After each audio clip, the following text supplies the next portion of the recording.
You were hauled off to jail. You feel like you can speak privately. Roll Wagga Baba Bobo. The jailer has decided to execute you.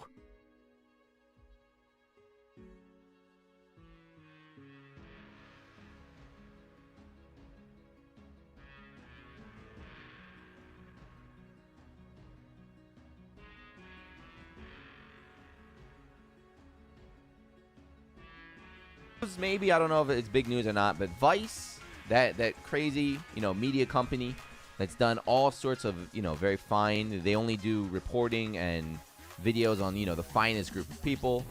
For example, here they did The Man Who Eats Roadkill. That was a classic there.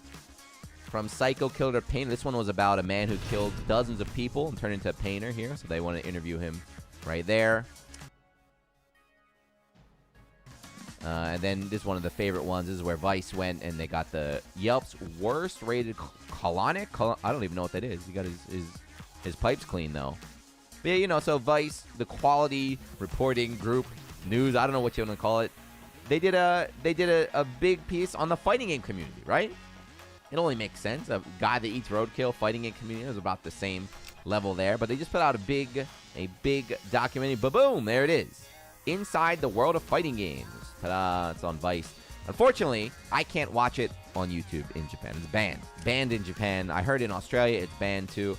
But if you look down there on the bottom, it came out 2 days ago. 2 days ago, and already 237,000 views, right? So this is big news. This is, I feel like if you're a fighting game member, you should kind of be aware of this and read the comments. I think maybe in the next video I'll read the comments. That would be a good idea.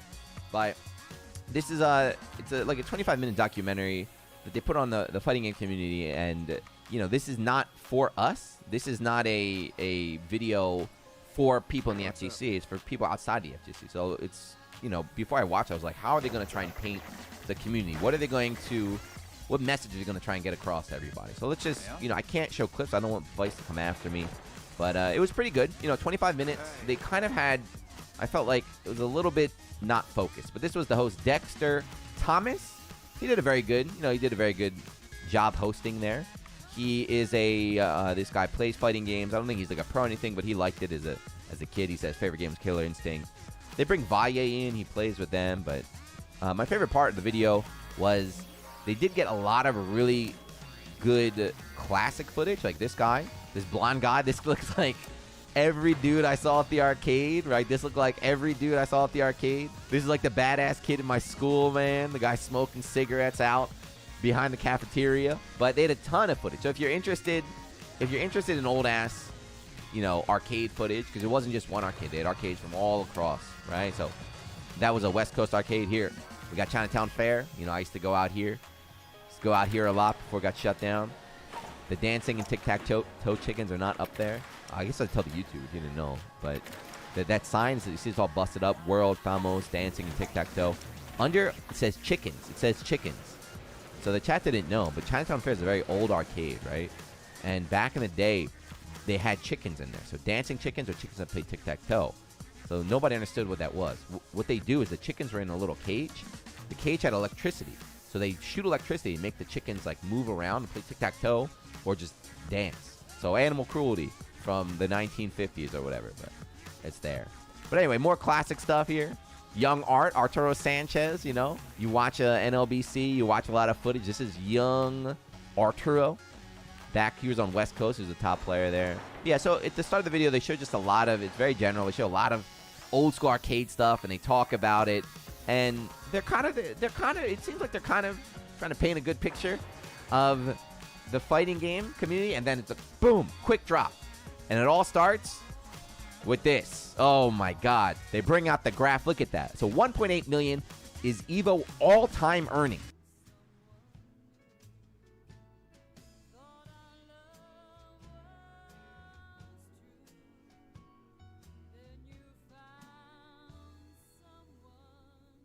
From 1996 to 2019, what is the math? Somebody do the math on that, will you? 23. I think it's 23 years. So 23 years of EVO, total prize pool in 23 years is $1.8 million. Compare that to International 2019. That's one tournament, had 34.3. Fortnite World Cup, one tournament had 15.3. PUBG, one tournament had a 4.1 mil. So fighting game is poverty. They get to this point like, well, fighting games are poverty. You know, it's a small community. It's made up of delinquents, and then after the money, they start bringing out the dirty laundry. So first of all, before they got to this part, when they were hyping up the fighting game community, they showed Mr. Wiz a dozen. They showed Mr. Wiz constant. They had him talking. They had him walking around. It was at least like a dozen Mr. Wiz things. They didn't mention anything about him, though. No, they did. They brought up an article.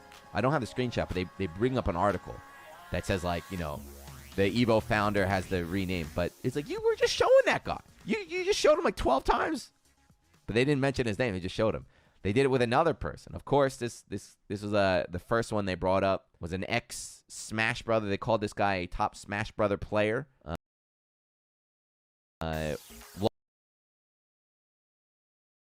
Lost a sponsor here. So this is very well known. If you're in the FGC, you know about this. This was by Chris G. He said this a while back. You know, they don't have the year. It was 5 or 6 years ago, maybe, I don't know. But he got last summer. He lost a sponsorship. He did all sorts of stuff there.